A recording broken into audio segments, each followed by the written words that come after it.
If World War III started right now, within 30 minutes, hundreds of nuclear missiles could be flying across the planet. Major cities would disappear, millions would die instantly. But here's the terrifying part. The bombs might not be the thing that kills most people, because after the explosions, Earth itself would start changing. And only a few places on this planet might still be able to support human life.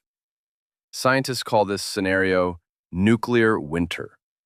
And if it happens, most of the world could face years of darkness, freezing temperatures, and global famine. But according to researchers, some countries might actually survive.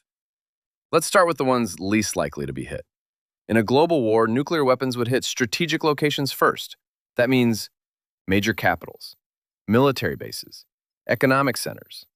Cities like New York, Moscow, Beijing, London would likely be among the earliest targets. But even countries far away from the war wouldn't escape the consequences, because the real disaster begins after the explosions. And what happens next could push humanity closer to extinction than any war in history. When hundreds of nuclear bombs explode, massive firestorms send smoke and ash high into the atmosphere. This smoke could block sunlight for years. Temperatures could drop worldwide. Crops would fail. Food systems would collapse. Some scientists estimate billions of people could starve. But a few parts of Earth might still remain livable. New Zealand is often ranked one of the safest countries in a global catastrophe. Why? It's extremely remote. It produces large amounts of food, and it has a relatively small population.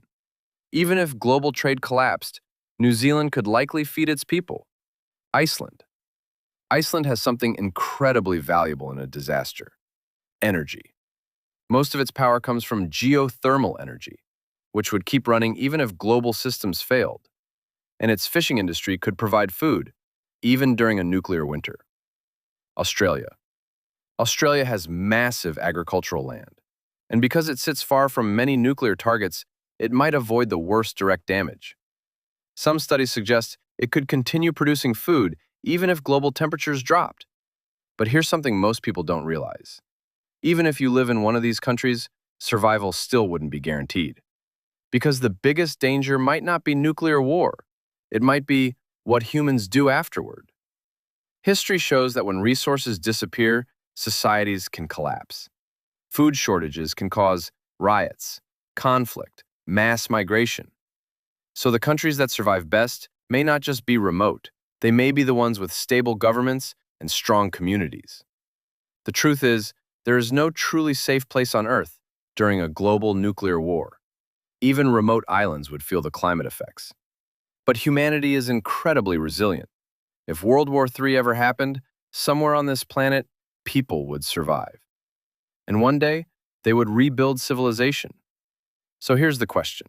If you had to choose one country to survive World War III,